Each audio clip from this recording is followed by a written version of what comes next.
कोलकाता से 17 किलोमीटर दूर कोन नगर हुगली इलाके में 8 साल के शियांश के रूम में जब उसकी कजन सिस्टर पहुंचती है तो उसके रूम का मंजर देखकर वो सहम जाती है। उसने देखा कि शियांशु खून से लथपथ हुआ पड़ा है। उसके हाथ की नसें कटी हुई हैं और सर को बुरी तरीके से कुचला जा चुका है और बॉडी में हर जगह चोट के निशान थे। शियांशु का किसी ने बेरहमी से मर्डर कर दिया था। चारों तरफ बस खून ही खून फैला हुआ था। जमीन पर एक किचन नाइफ भी पड़ा हुआ था और उसके रूम का टीवी बहुत तेज आवाज में चल रहा था, मानो कि कातिल चाहता नहीं था कि आवाज रूम के बाहर जाए।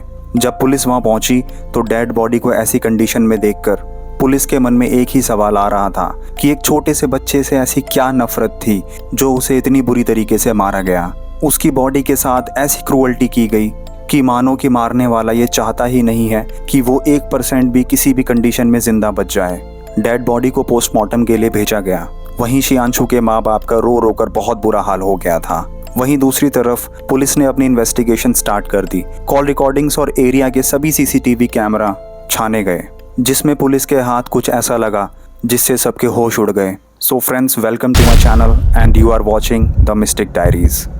शियांशु के फादर पंकज शर्मा कोलकाता की एक प्राइवेट फर्म में काम करते थे और मां शांता शर्मा एक रेस्टोरेंट में काम करती थीं। उन दोनों की शादी को 10 साल हो गए थे और उनका एक बेटा भी था जो 8 साल का था और वो 4th क्लास में पढ़ता था, जिसका नाम शियांशु था, जिसका 20 फरवरी 2024 को किसी ने मर्डर कर दिया था। शियांशु के साथ हुए इस अपराध से सब सदमे में थे। इन्वेस्टिगेशन स्टार्ट हुई और सबसे पहले घर की जांच की गई। घर के खिड़की दरवाजों से किसी भी तरीके की फोर्सफुल एंट्री नहीं थी और घर का सारा कीमती सामान अपनी जगह पर था, यानी कुछ भी चोरी नहीं हुआ था। घर पर एक पालतू डॉग भी था जो हर अनजान व्यक्ति को देखकर भौंकता था, लेकिन पड़ोसियों से पूछने पर यह पता चला कि मर्डर के वक्त यानी मंगलवार 2 से 4 बजे के बीच किसी ने भी डॉग को उस टाइम भौंकते हुए नहीं सुना। उस मोहल्ले के सभी घर आपस में काफी सटे हुए थे, इसलिए अगर वो कुत्ता भौंकता भी तो किसी न किसी को जरूर सुनाई दे जाता। यानी ना ही कोई फोर्स एंट्री, ना ही कोई लूटपाट और ना ही डॉग किसी पर भौंका। ये तीनों चीजें सिर्फ एक ही तरफ इशारा कर रही थी कि मर्डर करने वाला कोई घर का ही व्यक्ति है। इन्वेस्टिगेशन के दौरान पुलिस ने आस पड़ोस, माँ बाप, क्लोज रिलेटिव, फ्रेंड्स सबके नंबर लिए ताकि कोई क्लू मिल सके, लेकिन सब कॉल रिकॉर्ड से कुछ खास नहीं मिला। अब पुलिस ने मोहल्ले में लगे सीसीटीवी कैमरा चेक करने शुरू किए, यह देखने के लिए कि उस वक्त 2 से 4 बजे के बीच मोहल्ले से कौन कौन गुजरा था।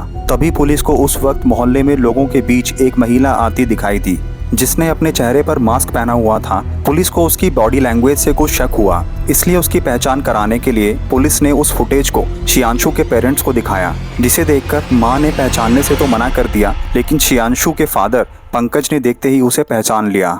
वह महिला शियांशु की मां शांता की करीबी दोस्त इशरत परवीन थी। इसका अक्सर उनके घर पे आना जाना था, जिसे शियांशु अपनी मौसी भी बुलाता था। पुलिस को शक हुआ कि कहीं शियांशु के फादर पंकज और इशरत परवीन के बीच कोई अफेयर तो नहीं है, इसलिए पहले पुलिस ने पंकज की कॉल डिटेल्स निकलवाई, बट उसमें कुछ खास नहीं मिला जिससे ये कंफर्म हो सके कि इन दोनों के बीच किसी तरीके का अफेयर चल रहा था। लेकिन अब इशरत परवीन की CDR निकलवाई तो कॉल डिटेल्स कुछ और ही कहानी बता रही थी। मर्डर वाले दिन इशरत परवीन का फोन 1 बजे से लेकर रात 8 बजे तक यानी 7 घंटे के लिए स्विच ऑफ था। साथ ही इशरत परवीन की एक नंबर पर हर रोज घंटों बातें चलती थीं। देर रात 2-2 बजे तक उस नंबर पर बात होती थी। पुलिस ने जब वह नंबर चेक करवाया तो पुलिस हैरान रह गई। वह नंबर शियांशु की मदर शांता का था, जिससे इशरत परवीन रोज घंटों घंटों बात करती थी। फिर पुलिस ने दोनों के व्हाट्सएप मैसेजेस रिट्रीव करवाए और वो मैसेजेस ऐसे थे जिसे देखने के बाद पुलिस भी हैरान रह गई, मानो कोई गर्लफ्रेंड बॉयफ्रेंड चैट कर रहे हों। यहाँ तक कि उन चैट्स में कुछ गलत तरीके की पिक्चर्स यानी वल्गर पिक्चर्स भी शेयर की गई थी। फिर इंटेरोगेशन के दौरान पता चला कि शियांशु की मदर शांता का अफेयर इशरत परवीन के साथ था। पुलिस ने आस पड़ोस से पूछा तो किसी को भी इस बारे में कुछ भी नहीं मालूम था। इशरत परवीन अक्सर शांता के घर आया करती थी, शांता अक्सर इशरत के घर जाया करती थी। सबको लगता था कि ये दोनों आपस में बहुत अच्छे दोस्त हैं और शियांशु भी इशरत परवीन को अपनी मौसी कह के बुलाता था। पुलिस ने फिर शांता के हस्बैंड से पूछा तो हस्बैंड ने बताया कि उसे पहले से ही ये सब पता था। उसे पहले से ही पता था कि ये दोनों रिलेशनशिप में हैं, लेकिन अपने बेटे और समाज के चलते वो चुप रहा। पर अब सवाल यह उठता है कि इन सब बातों का शियांशु के मर्डर से क्या कनेक्शन है। अब क्योंकि इशरत परवीन का फ़ोन मर्डर के टाइम पे स्विच ऑफ था और वो सीसीटीवी कैमरा में उस टाइम उसी एरिया उसी गली में दिखाई दी थी, इसलिए पुलिस ने बिना देरी किए हुए इशरत परवीन और शियांशु की मदर शांता को उठा लिया। फिर इंटेरोगेशन के दौरान शांता टूट गई और उसने कबूल किया कि उसने ही अपने बेटे का मर्डर किया है और इसमें उसका साथ इशरत परवीन ने दिया है। यह सुनकर पुलिस के पैरों तले जमीन खिसक गई। एक माँ ही अपने बेटे की कातिल थी। बट अब सवाल यह उठता है कि शांता ने इतना बड़ा अपराध क्यों किया। शांता ने अपना अपराध कबूल करते हुए ये खौफनाक सच्चाई बताई कि शियांशु जब स्कूल से घर लौटा तो उसने अपनी मां शांता को इशरत परवीन के साथ बेड पर एक कॉम्प्रोमाइजिंग सिचुएशन में देख लिया था। उसकी मां शांता अपनी गर्लफ्रेंड इशरत परवीन के साथ फिजिकली इस लेवल पर इन्वॉल्व थी कि उसने ये भी ध्यान नहीं दिया कि दरवाजा बंद है या नहीं, और ना ही ये देखा कि उसका बेटा शियांशु अब स्कूल से आने वाला है। दोस्तों, आप खुद इमेजिन कर सकते हैं कि एक 8 साल के बच्चे का यह सब देखना उस टाइम उसके ऊपर क्या बीती होगी। एक तरफ तो वो ये समझ गया था कि ये सब गलत है, पर वह बोले तो क्या बोले और किससे बोले।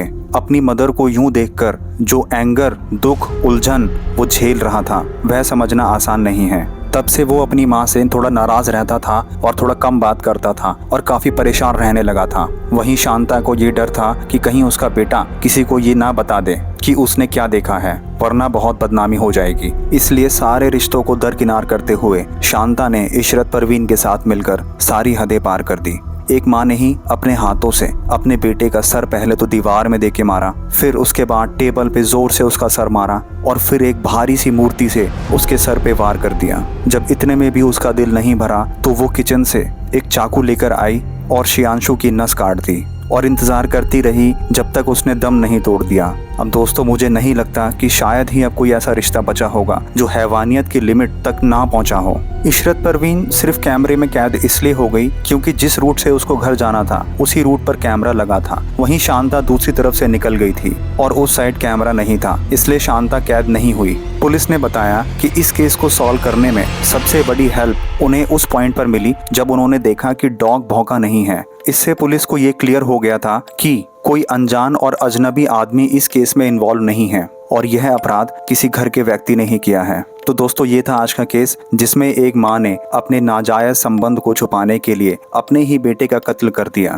दोस्तों, कमेंट करके बताइए कि आपको क्या लगता है कि इससे भी भयानक कोई क्राइम हो सकता है। और प्लीज़ आप इस चैनल को ज़रूर सब्सक्राइब कर दें जिससे मुझे मोटिवेशन मिले और इसी तरीके की क्राइम स्टोरीज और अवेयरनेस वीडियोज़ मैं आपके साथ लाता रहूँगा। तो आज के लिए गुड बाय।